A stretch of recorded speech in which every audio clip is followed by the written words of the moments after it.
Ready.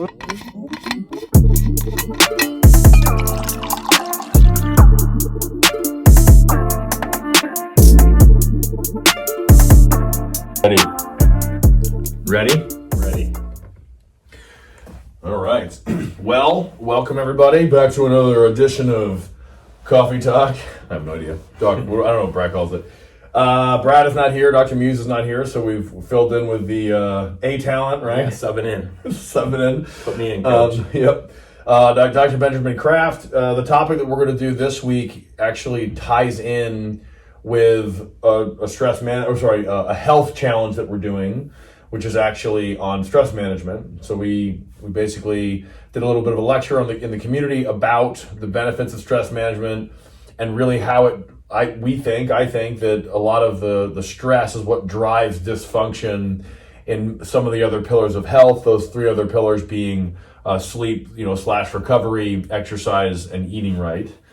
So we just kind of want to give you an update on how we're doing. It's not super easy. The challenge was pick 3 things. We had a list of about 10 maybe. Yeah. Pick 3 things, and then you're going to try to do those things for the month. And they ranged anywhere in invasiveness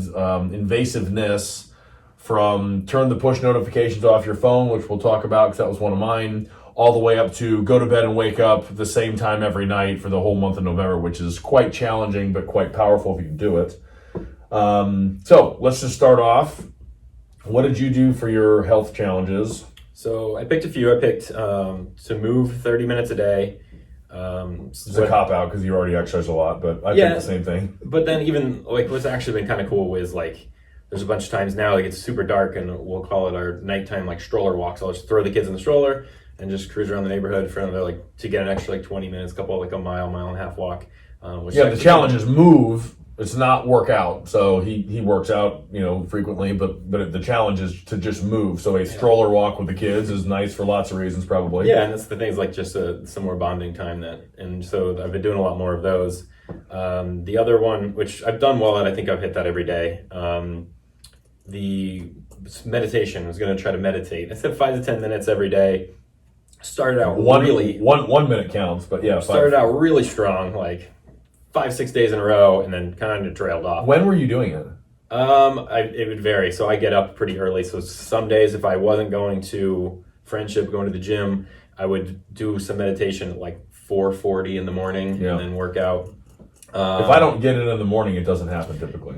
Yeah, my house is pretty. If I get it, I mean meditate. If I get it in, you were thinking it. Yeah. My house is noisy, so if I don't do it when everyone else is sleeping, it's loud and distracting. So it's kind of when it would happen.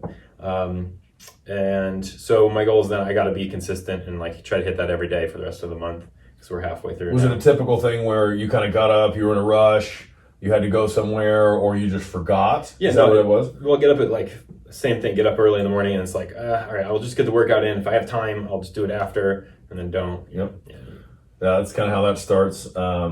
Anyway, we'll finish. So going to try to be really consistent for the rest of the month with that. And then the other one was turning off the push notifications on the phone, which never really thought about before. Sounds like a cop-out because it's easy. But before Dr. Owen brought it up, I never thought about it. But I realized how distracting that is. We have some of the office social media stuff and emails and whatever, but my phone's just constantly boop, boop, boop, and I always pick it up. Even if I just clear the notification, put it back down. But that just constant, your phone's always going off is very annoying. And then I'll wear the Apple Watch and it'll just constantly do the same thing. Are you able to just turn the Apple Watch notifications off? Yeah, so now if you just turn them off on your phone, it doesn't come through on the watch. So now some of the banners will still come through for our social media and stuff, but it doesn't alert me. So I have to physically slide it down and find them. And so then I just kind of set time aside to go back through them. But yeah, I don't have that distraction. You literally have control over your phone. Yeah, it's nice. Yeah, the Distracted Brain, I think it's called. There's a great book that I read, and he talks about that. That's sort of bottom-up distractions or focus. I think it was bottom-up focus, meaning top-down is your brain, your cortex is choosing to focus on something what you were just saying when you were talking. Bottom-up is when the environment sort of comes in, and that takes your focus away. The phone is a weaponized version of bottom-up distractions where I could be listening to Dr. Kraft talk, and then if my phone keeps going off for those brief moments, I have like a little epileptic seizure and sort of focus on like, well, what's going on my phone, or I'll actually sort of look at it and it takes it away from what you're doing. And all day, if you're getting constant notifications, you're never able to just kind of zone in or just chill out and just do one thing. Yeah, and even like some of the apps that, I mean, there's got to be, there's obviously a reason that they do this, but there's some of those apps are just hitting you like 4, 5, 6 times a day, like whatever, some dumb thing, or like ESPN will send like 10 a day. Yep. And yeah, it's just constant. Just drives you back onto the app, and if you're on the app, they can sort of charge more for advertising, all that kind of stuff. Anyway. Cool. And that's obviously just going great and pretty easy once it's... That's something I'm just going to keep forever because it's been really nice. I didn't think it would be that big of a deal, but it really has been.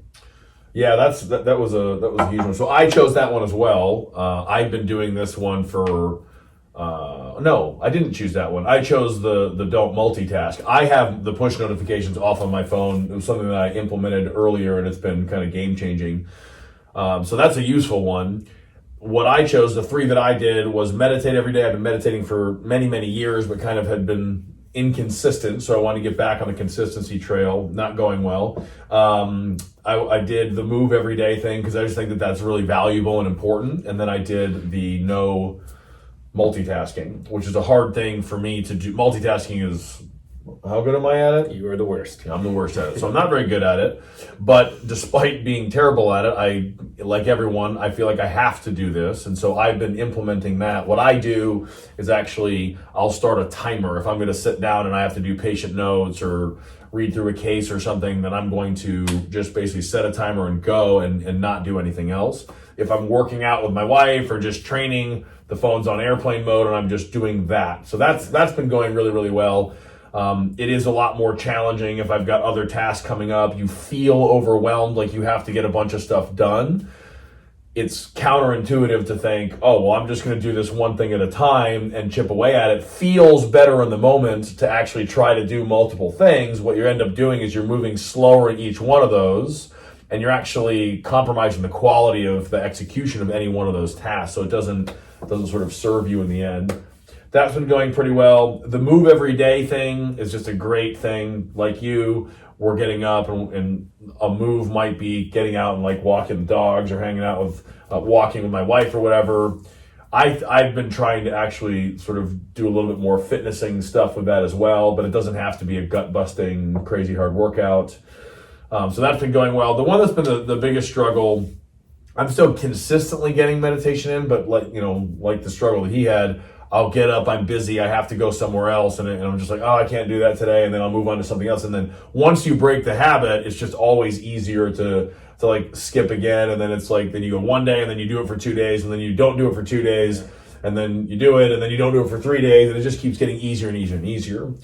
I think that meditation, after been doing it for so many years, it really is a long-term. It's like, taking vitamins or investing in a 401k. You don't do it so that you can get your big return, later that week or the next month. It's just sort of is like this long-term advantage is not right. Long-term benefit. So still working on that, kind of in the same boat with you, where we're trying to get back on there. The clock went off. We can't break our time, Doc. That would be my face. That would be your face. No, we have 1 minute and 23 seconds. Okay, nice. Anything that you wanted to add? I don't think so.